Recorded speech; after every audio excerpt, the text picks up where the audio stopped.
Dr. Delian Creel, and in the previous episode we discussed self-harm amongst our children, which now brings us to a very sensitive discussion about suicide.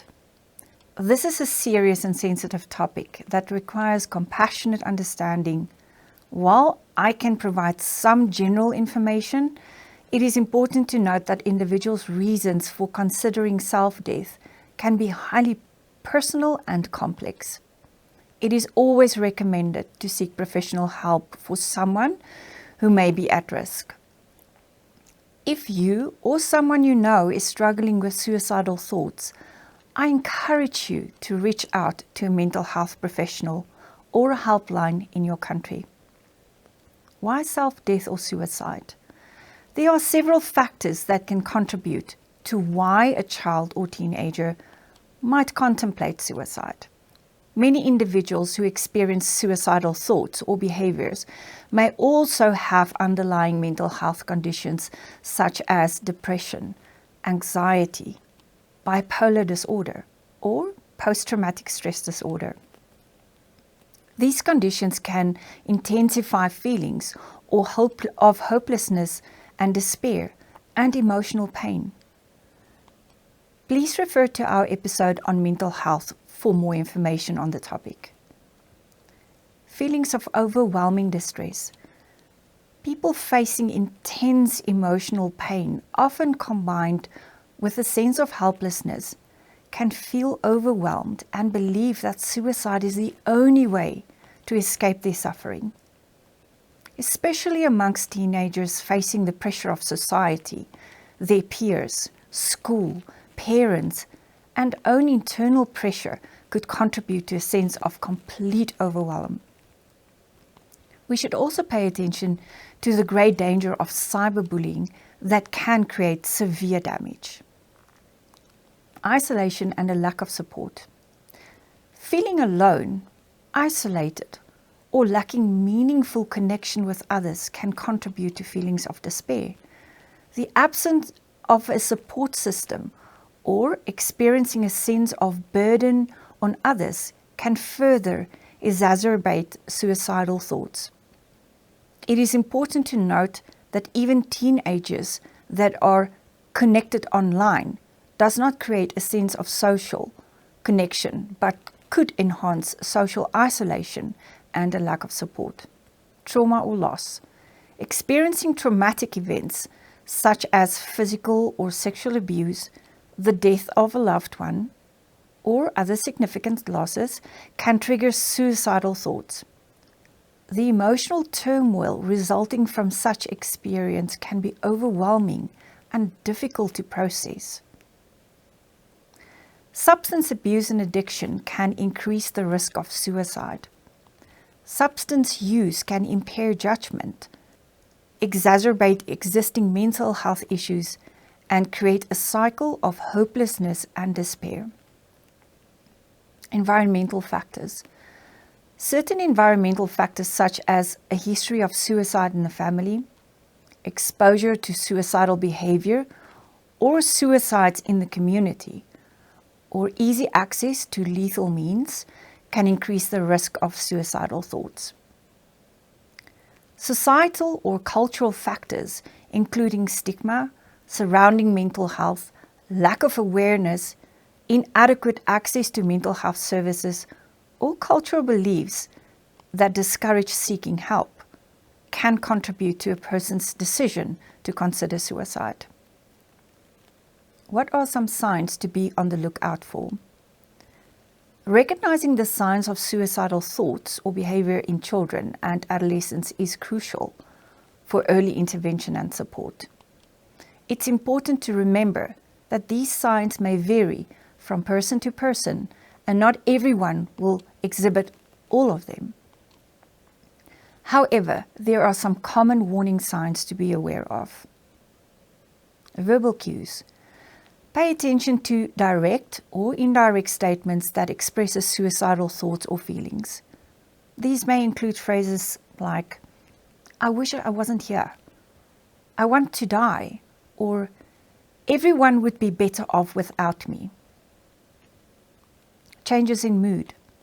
Be attentive to significant and persistent changes in mood or behavior. Watch for signs of depression, withdrawal, irritability, anger, or a sudden improvement in mood following a period of depression, which may indicate a decision to attempt suicide. Social isolation. Notice if a child or adolescent withdraws from social activities, friends, or family. They may start spending an excessive amount of time alone and show a loss of interest in activities they once enjoyed. Decline in academic performance. Be aware of a sudden decline in academic performance, increased absenteeism, or loss of interest in previously enjoyed subjects or extracurricular activities. Change in sleep patterns. Observe any significant changes in sleep patterns, such as insomnia or excessive sleepiness. Pay attention to complaints of nightmares or sleep disturbances. Self-destructive behavior. Watch for engaging in risky or self-destructive behavior, such as reckless driving, substance abuse, or increased involvement in dangerous activities. Giving away possessions. Be alert of a child or adolescent who starts giving away their belongings or making arrangements such as saying goodbye to others. Please note that a child sharing a toy or giving something to another child may not mean your child is suicidal. But when you notice a sudden change and the child has no explanation for giving things away, it may be a red light. Preoccupation with death. Notice if there's any excessive interest in death, dying, or morbid themes in their conversations, their writings or artwork. Be aware of the games that your child might be playing, movies they watch, and profiles they view on TikTok. This could possibly give you good insight into what they are keeping busy with. A sudden improvement after a period of depression. So sometimes when a decision to attempt suicide has been made, there can be a sudden improvement in the mood or demeanor. This may be due to the individual's feeling relief or at peace with their decision. Previous suicidal attempts. If a child or adolescent has a history of previous suicide attempts, they may be at higher risk for future attempts. It is important to note that these signs should be taken seriously. If you notice any of these warning signs in a child or adolescent, it is crucial to seek immediate professional help. Contact a mental health professional, a pediatrician, or a helpline in your country to get appropriate support and guidance. What does the Bible say about self-death or suicide? When discussing suicide and seeking guidance from the Bible, it does not explicitly address the topic of suicide. It provides wisdom and principles that can guide us in times of struggle and despair. Here are a few key points to consider. The value of life. The Bible emphasizes the sanctity and value of life as being created in the image of God, Genesis 1 verse 27. It encourages us to respect and honor life, including our own and that of others. Hope and comfort. The Bible offers comfort and hope for those facing trials and hardships. It reminds us that even in our darkest moments, we are not alone and God is with us. It encourages us to seek solace in prayer and to cast our burdens upon God, finding strength and peace in Him. Love and support. The Bible encourages believers to show love, compassion, and to support one another. It emphasizes the importance of community, bearing each other's burdens and providing comfort to those who are hurting. Seek help. The Bible encourages seeking counsel and wisdom from trusted individuals who can provide guidance and support. Proverbs 11 verse 14. and 12 verse 15. This includes reaching out to the mental health professionals, pastors, or support helplines who can offer appropriate assistance. Restoration and healing. The Bible teaches about the possibility of restoration and healing through God's grace and power. It reminds us that God is able to bring hope, renewal, and purpose to our lives, even in the midst of pain and despair. It's important to remember that each person's situation is unique, and seeking guidance from a pastor or spiritual leader who can provide specific biblical counsel and support is beneficial. Additionally, if you or someone you know is struggling with suicidal thoughts or emotional distress, it is essential to reach out to professional mental health services for immediate help and support.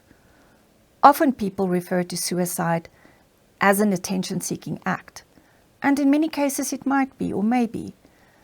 But even then, it is not to be taken lightly, and the question remains, what would be the underlying reason for seeking attention? Here is a task for you. If you are a parent that has a child that shows signs of suicide, you could do the following. Reach out to a church or organization in your area that works with counseling, with the possibility to be referred to a mental health organization. Create an open channel of communication for your child to feel comfortable to talk to you about what is happening in their life. A discussion without judgment or correction. Have a discussion with your child regarding suicide and what their thoughts may be on how they would go about it. If they had a detailed plan that seems thought through, it may be reason to ensure that your child is not left alone and that you immediately reach out for help. The underlying cause may be deeper than expected, and this requires professional help. Until next time, goodbye.